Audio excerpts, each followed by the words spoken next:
Have you ever wondered why grief still sneaks up on you even years after someone's gone? You think you've cried all your tears, you've done all the healing work, you try to keep moving forward, and yet something still feels off. You can't quite explain it, but life doesn't feel the same anymore. The world has changed, you've changed, and you can't seem to find your new normal. Now, if you've ever felt that way, you're not crazy, you're human. And what you're feeling is something that most people very rarely talk about. And that something is called secondary loss.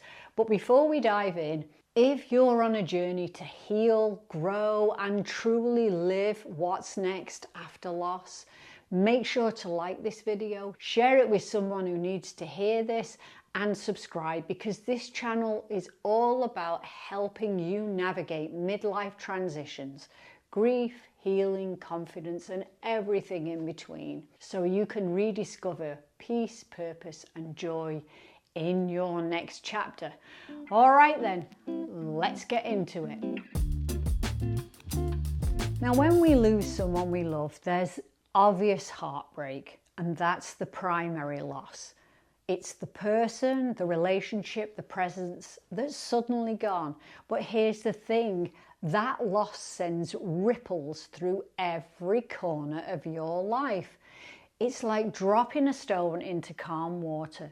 The initial splash is the death itself, the shock, the pain, the final goodbye, but those ripples, they keep expanding and they touch everything. Your routines, your relationships, your sense of who you are. And that's what we call secondary loss. And honestly, it can break your heart in quiet, unexpected ways long after the funeral flowers have faded. So let's talk about what those ripples can look like. Now, maybe you've lost your sense of identity because you were part of a we, and now suddenly it's just me. Who are you now without that person? The role you played, partner, caregiver, daughter, son, friend, it's changed, and that can make you feel lost or even invisible. Maybe it's loss of self. You know, so many people tell me, Diane, I can't even recognize myself anymore. See, when you've loved deeply, it's natural to feel like part of you left when they did. You're trying to rebuild, but the pieces don't fit in the same as they used to. And then there's loss of self-confidence. In those early months, especially, your brain's foggy, your emotions are all over the place, and you second guess everything. You might forget things and make small mistakes or feel incapable of handling what you once managed with ease. But please know, it's not weakness, it's grief taking up all your mental space. And then there's something people rarely talk about, the loss of physical and emotional intimacy. And that's not just about sex, it's the little things. The hand that reached for yours during a movie, the person who made you tea when you were sick, who knew your moods before you said a word, and suddenly those simple, comforting gestures are gone. And yes, the loneliness can feel unbearable. Now, another big one is the loss of future plans. When you picture your future, it always included them. Vacations, holidays, grandkids, growing old together. Those dreams were shared. And now every milestone, every wedding, every new baby, every family gathering can feel like both joy and grief are sitting at the same table. Maybe there's loss of financial security, which for many people, it often follows too. Whether it's the main income that's gone or unexpected debt, it can add another layer of fear and uncertainty. And let's be honest, you're already trying to emotionally survive, and now you're trying to figure out how you can financially survive too. And here's the one that hits deeply, loss of trust. See, when something so devastating happens, it can shatter your faith in life itself. You might think, if this could happen, what else could? And so you lose that sense of safety, that belief that good things last. And for some, it even shakes their spiritual foundation of belief in love. And then there's loss of joy.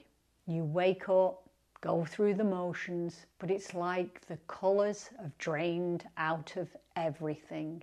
You laugh, but it feels forced. You go to gatherings, but you feel like an outsider in your own life.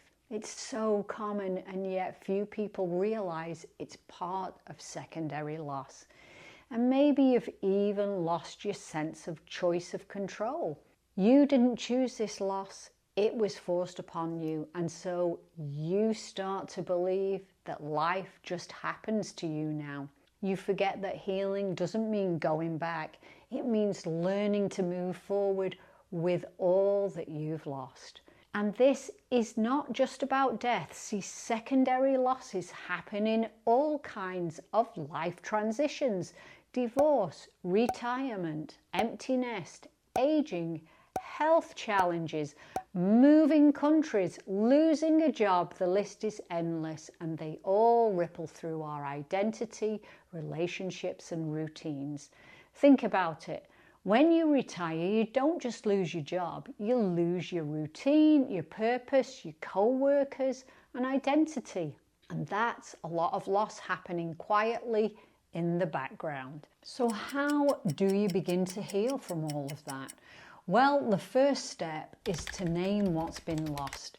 See, most people only grieve the person, but you also need to grieve the pieces of your life that changed because of the loss. So I suggest you grab a notebook and write down every part of life that feels different now.